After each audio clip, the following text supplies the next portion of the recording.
तो last episode के and पे हमने देखा था कि हमारा योंगम्योंग वहां पर कर्ल लीडर से फाइट करने के लिए उसके सामने खड़ा होता है। तो इसी के साथ जिंगू स्नेक उसे कहता है कि उसने जिस तलिस्मन को यूज किया है वो उस महान जादूगर का बनाया हुआ तलिस्मन है, मुझे उसके अंदर से वही एनर्जी महसूस हो रही है। दूसरी तरफ से कर्ल लीडर उसे कहता है कि मैं यहाँ पर तुम्हें दिखाता हूँ कि जादूगर कैसे फाइट करते हैं। ये फाइट सिर्फ स्ट्रेंथ की नहीं बल्कि तलिस्मन की भी होने वाली है। और इसी के साथ ही अपने पास एक तलिस्मन निकालता है, एक तलिस्मन जो कि एक बर्ड को समन करने के लिए होता है, जिसका नाम 3-हेडेड 1-फुटेड ईगल होता है। तो जैसे वहां पर उसको यूज करता है वहां पर एक बहुत ही बड़ा सा ईगल अपीयर होता है, जिसकी एक टांग होती है और 3 सर होते हैं। वो भी एक इवल बीस्ट होता है, जैसे कि हमारे योंगम्योंग के पास जिंगू स्नेक है।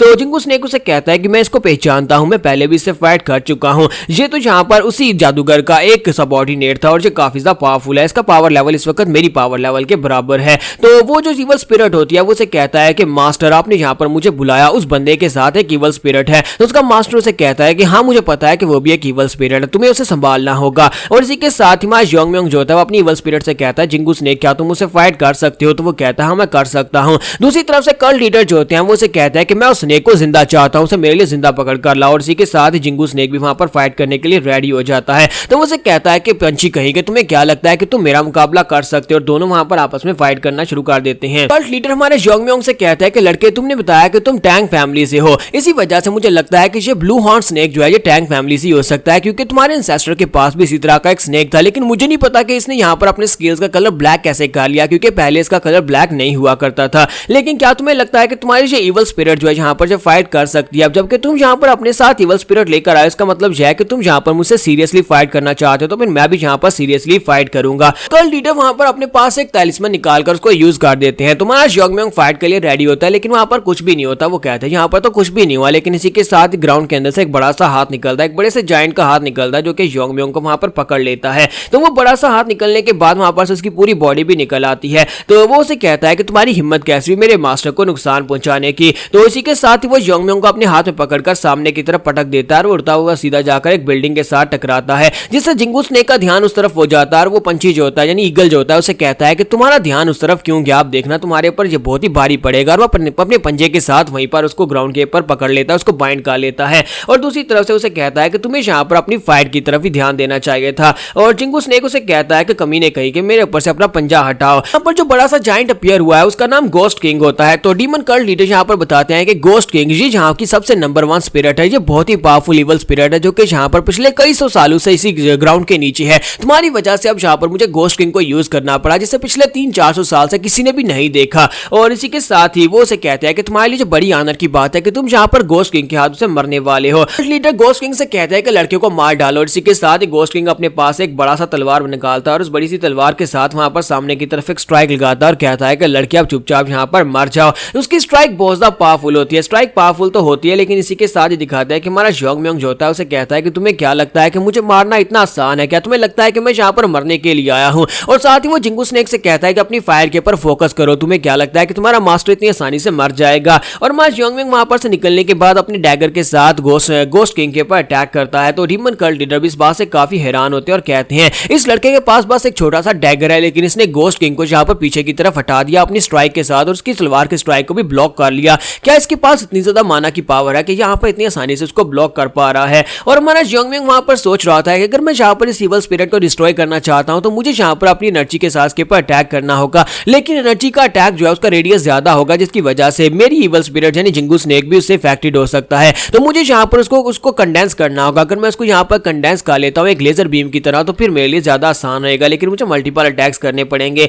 और इसी के साथ ही हमारा योंगम्योंग जो होता है वहां पर एक special technique wave ripple point को यूज करता है, जिसमें कंटीन्यूअस स्ट्राइक्स लगाता है सामने की तरफ और वो बिल्कुल एक लेजर बीम की तरह उसकी बॉडी के आर पार हो रही होती है। और गोस्ट किंग की बॉडी के अंदर बहुत सारे होल्स हो जाते हैं और वो चिल्लाते चिल्लाते वहीं पर से डिस्ट्रॉय हो जाता है। कर्ल लीडर कहते हैं कि आखिर इस लड़के की पावर लेवल्स क्या है कि इसने यहाँ पर गोस्ट किंग को इतनी आसानी से डिस्ट्रॉय कर दिया। साथ ही कर्ल लीडर साइड के ऊपर देखते हैं जहां पर जिंगू स्नेक ने उसके ईगल को पूरी तरह से अपनी बॉडी के अंदर लपेट लिया होता है और उस बेचारे का एक सर अपने मुंह के अंदर डाल लिया होता है। तो वो कहता है कि मेरा तो यहाँ पर ईगल भी बहुत ही बुरी तरह से मार खा रहा है। तो हमारा योंगम्योंग जो होता है उसके गोस्ट किंग को हराने के बाद अब उसकी तरफ आगे बढ़ता है। गोस्ट किंग की बॉडी डिस्ट्रॉय हो जाती है। तो योंगम्योंग कहता है कि तुमने कहा था कि यहाँ की नंबर 1 सबसे पावरफुल इवल स्पिरिट है, क्या तुम्हारे पास और कोई ट्रिक है तो वो भी यूज कर लो। तो कर्ल लीडर पहले तो आगे से खामोश होता है, फिर साथ ही उसे कहता है कि तुमने यहाँ पर बहुत ज्यादा इंप्रेसिव स्किल्स दिखाए मेरे गोस्ट किंग को हरा कर, लेकिन क्या तुम्हें लगता है कि तुम यहाँ पर मेरे सामने इस तरह की बातें कर सकते हो क्या? क्योंकि अभी तो मैंने यहाँ पर फाइट करना शुरू ही की है। और इसी के साथ ही कर्ल लीडर्स के सामने से वहां पर से गायब हो जाते हैं। जियोंगम्योंग कहता है कि अब ये कहां पर से कहां पर जा रहा है, ये कहां पर चला गया,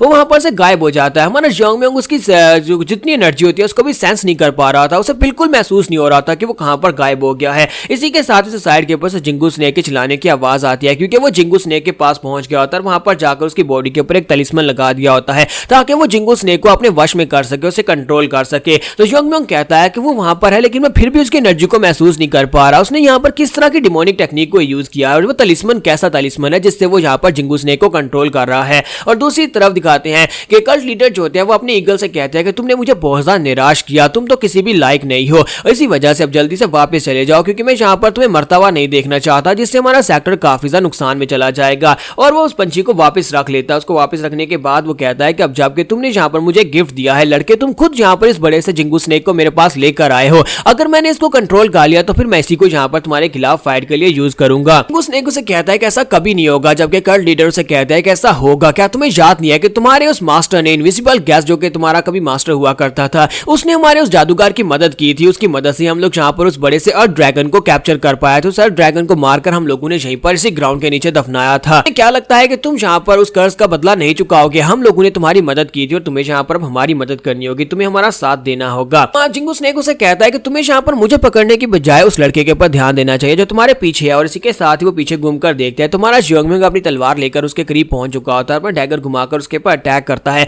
लेकिन इसी के साथ ही कल्ट लीडर अपने पास एक और तलिस्मन निकालकर उसको यूज कर देते हैं। ये वाला तलिस्मन जो होता है ये पहले वाले से ज्यादा पावरफुल तलिस्मन होता है, क्योंकि हमारे जियोंगम्योंग का अटैक जो होता है उसकी वजह से वहां पर आगे नहीं जा पाता, उसका कट जो होता है वहीं पर रुक जाता है, क्योंकि उसके सामने बहुत सारे कॉफिन्स अपीयर होते हैं। वहां पर तकरीबन 30 कॉफिन्स होते हैं और उन कॉफिन्स के अंदर से बहुत ही डिमोनिक एनर्जी निकल रही होती है। जियोंगम्योंग जंप करते पीछे की तरफ बढ़ता और कहता है कि अब यहाँ पर क्या हो रहा है। इसने यहाँ पर एक और तलिस्मन को यूज किया जिसके अंदर से कॉफिन्स निकला, और इन कॉफिन्स के अंदर क्या हो सकता है। कट लीडर उसे कहता है कि तुम यहाँ पर मुझसे पूछ रहे थे ना क्या मेरे पास कोई और ट्रिक बची है, मुझे लगता है कि यही ट्रिक काफी रहेगी तुम्हें यहाँ पर मारने के लिए। हमारे पास यहाँ पर इससे भी ज्यादा स्ट्रॉन्गेस्ट इवल स्पिरिट्स हैं। और इसी के साथ ही वो कॉफिन्स खुलना स्टार्ट हो जाते हैं और उनके अंदर से डेड बॉडीज निकलती हैं। तो वो मास्टर्स की डेड बॉडीज होती हैं। तो वो उसे कहता है कि तुम यहाँ पर देख पा रहे हो ये सारे के सारे कल्ट लीडर्स हुआ करते थे, ये सारे के सारे हमारे एंसेस्टर्स हैं जिनकी डेड बॉडीज को हमने यहाँ पर प्रिजर्व करके रखा हुआ है। यहाँ पर टोटल 30 डेड बॉडीज हैं जिनको मैं यहाँ पर क्लोन की तरह यूज कर सकता हूँ। ये सभी के सभी जियांगशी की तरह तुम्हारे पर अटैक करने के लिए आगे बढ़ने वाले हैं। तो क्या तुम इन सभी को हराकर मेरे तक पहुंच पाओगे? पर उन सभी कॉफिन्स के अंदर से टोटल 30 लोग निकलते हैं जो कि अपनी अपनी जनरेशन के महान मास्टर्स हुआ करते थे। वो सभी लोग उसकी तरफ आगे बढ़ना स्टार्ट करते हैं। तो कल्ट लीडर से कहता है कि ये सभी के सभी जो है इनको एक्सट्रीम डीमन रिवाइवल टेक्निक के साथ जिंदा किया गया है। इन सभी को जिंदा करने के बाद भी इनकी पावर लेवल्स भी अभी वैसी की वैसी हैं। हालांकि इन सभी के पास इंसानियत खत्म हो गई है, ये सिर्फ और सिर्फ जियांगशी है, लेकिन इनकी पावर लेवल्स वैसी की वैसी हैं। और इसी के साथ एक मास्टर को दिखाता है कि वो बड़ी तेजी के साथ हमारे जियोंगम्योंग के ऊपर अटैक करने के लिए आगे बढ़ता है। तो जियोंगम्योंग कहता है कि हाँ ये तो वाकई में वैसा है, क्योंकि इनकी पावर लेवल्स अभी भी यहाँ पर पीक पर हैं। तो जैसे वो मास्टर वहां पर अपनी तलवार को घुमाकर सामने की तरफ स्ट्राइक लगाता है तो उसकी स्ट्राइक इतनी पावरफुल होती है कि नीचे का काफी बड़ा एरिया जो होता है वो डिस्ट्रॉय हो जाता है। तो हमारा जियोंगम्योंग अब यहाँ पर इन 30 डेड बॉडीज को कैसे हराने वाला है हम लोग नेक्स्ट एपिसोड में देखेंगे। एपिसोड की एक्सप्लेनेशन अच्छी लगी हो तो कमेंट करके जरूर बताइएगा। वीडियो को लाइक करना मत भूलिएगा। Thank you.